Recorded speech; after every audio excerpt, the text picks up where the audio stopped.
नमस्कार, राहुल का अग्निपथ देख रहे हैं और मैं हूं आपके साथ शिवानी रतूड़ी। सुप्रीम कोर्ट से पवन खेड़ा को बड़ा झटका लगा है। सुप्रीम कोर्ट ने तेलंगाना हाई कोर्ट के उस फैसले पर रोक लगा दी जिसमें उन्हें अंतरिम जमानत दी गई थी। ये मामला असम के मुख्यमंत्री हिमंता बिस्वा शर्मा की पत्नी के खिलाफ फर्जी दस्तावेज प्रस्तुत करने से जुड़ा है। पवन खेड़ा के खिलाफ एफआईआर दर्ज कराई गई थी।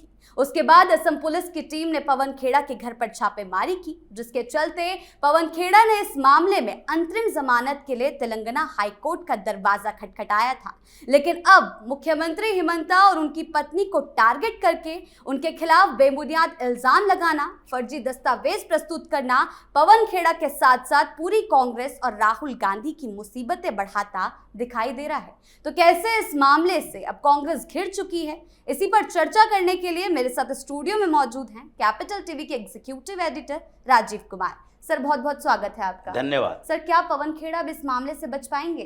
देखिए, बचने का रास्ता तो सुप्रीम कोर्ट ने रोक दिया कि अभी आप नहीं बच सकते। अब आगे आप अपील करेंगे फिर से जमानत के लिए, उसके बाद हाई कोर्ट का क्या फैसला आता है, तब तक तो हो सकता है अरेस्ट वारंट इशू हो जाए। तब तक तो हो सकता है कि ये फरार चल रहे पवन खेड़ा कहीं असम पुलिस के शिकंजे में फंस जाए और उसके बाद गुवाहाटी के जेल में नजर आए, फिर हाई कोर्ट का दरवाजा खटखटाते रहो। क्योंकि अभी तो अंतरिम जमानत लेने जा रहे हो। जब आप गिरफ्तार हो जाओगे तो फिर आपको जमानत के लिए ठोकरें खानी पड़ेगी और उस समय इन्वेस्टिगेशन की बात की जाएगी। उस समय कहा जाएगा कि इन्होंने पुलिस के साथ कोऑपरेट नहीं किया और इसलिए आगे इनका एक्सटेंशन चाहिए। हमें पुलिस कस्टडी में इन्हें रखना है ताकि पता चल सके कि ये पूरा जो मामला आया, ये जो कॉन्स्पिरेसी की गई, वो कहां बैठकर की गई, किसके साथ बैठकर की गई, ये दस्तावेज आए कहां से, दस्तावेज को बदला किसने और पूरी टीम कौन सी थी जो काम कर रही थी, इसके पीछे किसका आधार था, इसके पीछे बैकअप किसका था, पैसे कहां से आ रहे थे। ये सारे मामले हैं जिसमें पुलिस ने पूरी लिस्ट तैयार करके रखी है कि कौन कौन से सवाल अरेस्ट करने के बाद पवन खेड़ा से सुनना है और उसका जवाब पवन खेड़ा को देना पड़ेगा। और अगर वो देना शुरू कर दिए तो इसका मतलब है कि कांग्रेस के कम्युनिकेशन डिपार्टमेंट के और नेता, जयराम रमेश जैसे भी नेता, उसके बाद जो इसे प्रोपगेट किया, प्रोपेगेंडा फैलाया, जो सोशल मीडिया की कांग्रेस की टीम, उसके ऊपर भी एक्शन होगा। और उसके पहले जो इस मामले को उठाने के लिए कांग्रेस के वो नेता जिसने मीटिंग करके ये बताया कि नहीं आपको जाना है, प्रेस कॉन्फ्रेंस करना है, ये सारे दस्तावेज हैं, जिसने दस्तावेज लाकर पवन खेड़ा को दिया, ये सारे लोग फंसेंगे क्योंकि इन्वेस्टिगेशन तो लंबी चलेगी। और इसीलिए पवन खेड़ा ने सोचा था अग्रिम जमानत ले लेते हैं और अग्रिम जमानत का खेल सुप्रीम कोर्ट आते आते खत्म हो गया। क्योंकि सुप्रीम कोर्ट में जो एसजी तुषार मेहता ने असम पुलिस की तरफ से जितने सबूत दिए, ये 4 ऐसे सबूत थे जिसके आधार पर इस जमानत को कैंसिल होना ही था। पहला सवाल ही उठाया गया कि आप तेलंगाना गए क्यों? क्या ये मामला तेलंगाना हाई कोर्ट के ज्यूरिसडिक्शन में था? उसका क्षेत्राधिकार है कि वो एक एफआईआर दर्ज हुआ है असम में, गुवाहाटी हाई कोर्ट इस पर फैसला लेती, या फिर पवन खेड़ा दिल्ली में रहते हैं तो दिल्ली में अग्रिम जमानत के लिए दिल्ली हाई कोर्ट का दरवाजा खटखटाते। लेकिन नहीं, ये सारे क्षेत्र को छोड़कर इन्होंने एक नया क्षेत्र चुना, वो है तेलंगाना, जहां पर इनकी अपनी सरकार है। इस मामले में जो सबूत प्रस्तुत किए गए कि आपको क्यों जरूरत पड़ी तेलंगाना जाने की, पवन खेड़ा की तरफ से कहा गया कि चूंकि तेलंगाना में उनकी पत्नी रहती है, हैदराबाद में उनकी पत्नी रहती है, तो वो हैदराबाद में अपनी पत्नी के पास गए थे, उन्हीं के रेसिडेंशियल प्रूफ लेकर गए थे कि हम अभी यहां के हैं, तो ऐसे में तेलंगाना हाई कोर्ट में भी हम दर्ज कर सकते हैं अग्रिम जमानत के लिए। इसी के ऊपर एसजी तुषार मेहता ने कहा ये कोई दुकान नहीं है, शॉपिंग कॉम्प्लेक्स नहीं है कि जहां पर एक दुकान छोड़कर दूसरे दुकान में भी चले गए। आपको इसका ध्यान रखना चाहिए, ये दुनिया में किसी भी जगह पर कोई भी व्यक्ति अगर प्रॉपर्टी खरीदता है तो प्रॉपर्टी खरीदने के बाद क्या वहां का परमानेंट रेसिडेंट हो जाता है? क्योंकि आपने जो सबूत दिए, जो आधार कार्ड दिए, ये दूसरी बातें थी कि आपने जो तेलंगाना हाई कोर्ट के अंदर आधार कार्ड दिए प्रूफ के लिए, उसमें एक तरफ तो आपका फोटो था, दूसरे तरफ जो रेजिडेंशियल एड्रेस था वो तो आपकी पत्नी का है और वो दिल्ली का है। इसमें तो कहीं हैदराबाद का जिक्र ही नहीं किया गया है। और इसमें आपने ये भी नहीं बताया कि आपकी पत्नी हैदराबाद में जो रह रही है वो उसका अपना प्रॉपर्टी है, वो प्रॉपर्टी की मालिकाना हक रखती है और वहां पर आपका एक परमानेंट रेसिडेंस है। ये भी आप नहीं बता सकते कि आप वोटर लिस्ट में वहां पर अपना नाम दर्ज करवाए हो। आपके यही पवन खेड़ा है जिसके पत्नी और पवन खेड़ा दोनों, ये दोनों का नाम दिल्ली विधानसभा में, जब चुनाव दिल्ली विधानसभा के चल रहे थे तो उस समय जो चुनाव आयोग के ऊपर ये लोग आरोप लगा रहे थे कि नहीं वोट चोरी हो रहा है, तो इन्हीं का वोटर आईडी कार्ड चेक किया गया। दिल्ली के अंदर ही दो दो जगह पर वोटर कार्ड बनवाए हुए था, दो एड्रेस, और दोनों जगह पर वोटर पवन खेड़ा और उसकी पत्नी है। और इसलिए ये जो वोटर कार्ड की बात आई उसी आधार पर कि आपका क्या तेलंगाना में वोटर है, आप वहां पर रहते हैं, परमानेंट एड्रेस तो आपका दिल्ली का है, तो फिर तेलंगाना हाई कोर्ट में आप गए क्यों? इसलिए यह आधार खारिज हो गया कि आप वहां के रेजिडेंट हैं, इसीलिए एक क्षेत्राधिकार तेलंगाना हाई कोर्ट का है, उसके जुरिस्डिक्शन में यह आता है। उसके बाद दूसरा मामला यह उठा कि अगर आपको लग रहा था कि जमानत की जरूरत है तो आप हाई कोर्ट में जाते या सुप्रीम कोर्ट में जाते, लेकिन इसमें जब असम पुलिस ने जो जितने आरोप लगाए हैं उसमें जब 10 साल तक की सजा की व्यवस्था है, एक दो नहीं है, 14 सेक्शन में आरोप लगाए हैं और मैक्सिमम पनिशमेंट इसमें 10 साल की है, जो एसजी तुषार मेहता ने सुप्रीम कोर्ट को बताया कि अगर मैक्सिमम पनिशमेंट इसमें 10 साल की है तो फिर आप किस आधार पर ये एंटीसिपेटरी बेल ले रहे थे? ये तो तेलंगाना हाई कोर्ट के जज को समझना चाहिए।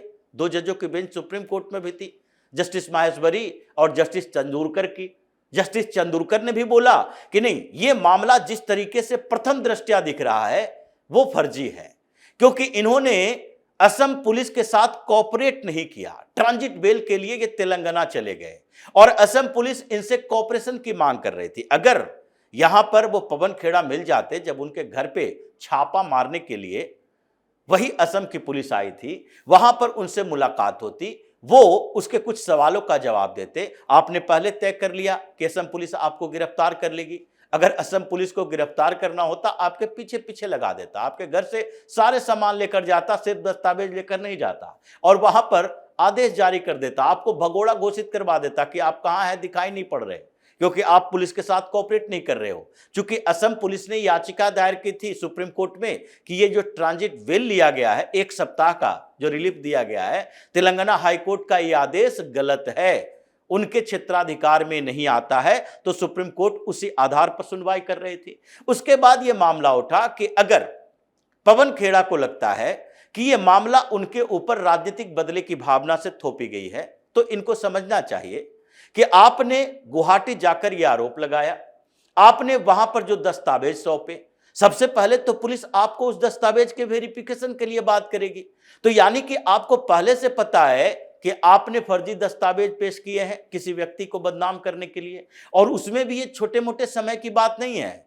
ये आपके ऊपर पब्लिक सेंटिमेंट के खिलाफ भी जाएगा, दंगा भड़काने का भी आरोप है, और साथ ही पूरे चुनावी प्रक्रिया को प्रभावित करने के लिए एक क्रिमिनल कंस्पिरेसी का आरोप है कि आप चुनाव से पहले वहां के मुख्यमंत्री के परिवार में, यानी कि मुख्यमंत्री की पत्नी के खिलाफ एक मनगढ़ंत आरोप लगाते हो और उसमें फर्जी दस्तावेज प्रस्तुत करते हो। तो इसका मतलब है सुप्रीम कोर्ट ने जो आदेश दिया है कि नहीं, ये बेल तो कैंसिल है, अब तुम भगोड़ा बने रहो, अगर पकड़े गए तो जेल के अंदर जाओगे। हालांकि सुप्रीम कोर्ट ने कहा कि आपको जमानत लेने के लिए जुरिस्डिक्शन के आधार पर ये आपके अधिकार से आपको वंचित नहीं किया जा सकता, यानी कि आप अभी भी जमानत की अपील कर सकते हैं। और ऐसे भी सुप्रीम कोर्ट में यही बात उठा कि अगर आपको ये लग रहा था कि डर है, गुवाहाटी जाएंगे तो अरेस्ट कर लिए जाएंगे, तो अग्रिम जमानत के लिए अपील करने के लिए आप अपने वकील को भेज सकते थे।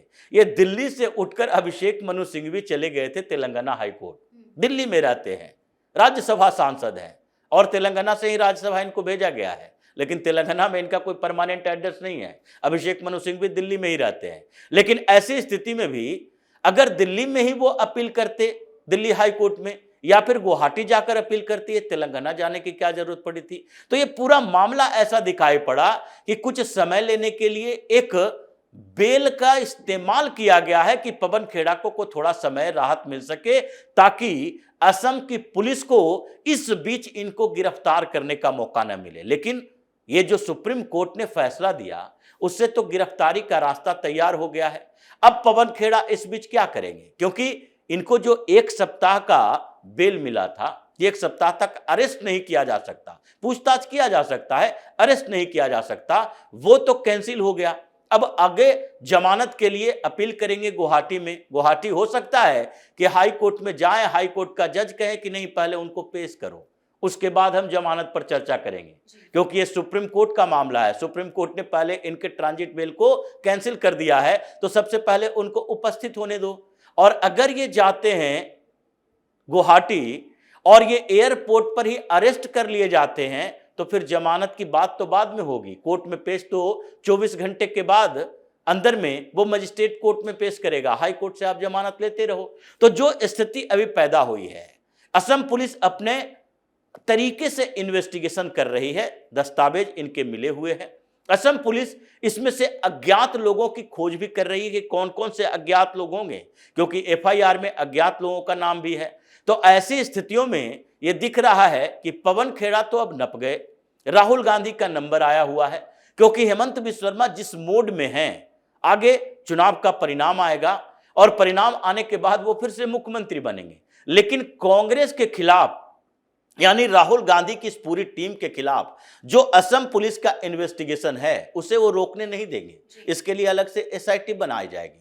और इसलिए परेशानी अब कांग्रेस के उन लोगों को है जो कि पवन खेड़ा और राहुल गांधी के इस जाल में फंसकर ये फर्जी दस्तावेजों का गैंग तैयार किए हैं। अब समस्या पूरी कांग्रेस के लिए है, क्योंकि उसने हेमंता बिस्वा शर्मा से ऐसी लड़ाई मोल ली है जिसमें इनकी जीत हो नहीं सकती। जी सर, बहुत बहुत धन्यवाद आपका इन तमाम जानकारियों के लिए। धन्यवाद। तो कुल मिलाकर जिस तरह चुनाव के दौरान पवन खेड़ा ने माहौल गढ़ने की कोशिश की थी, वो अब उन पर भारी पड़ती नजर आ रही है।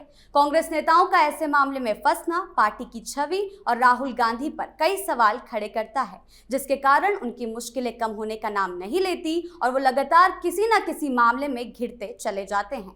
तो फिलहाल इस खास शो में इतना ही। आपकी इस बारे में क्या राय है, हमें कमेंट सेक्शन में जरूर बताएं। वीडियो को लाइक करें, शेयर करें और चैनल को सब्सक्राइब करना ना भूलें। धन्यवाद।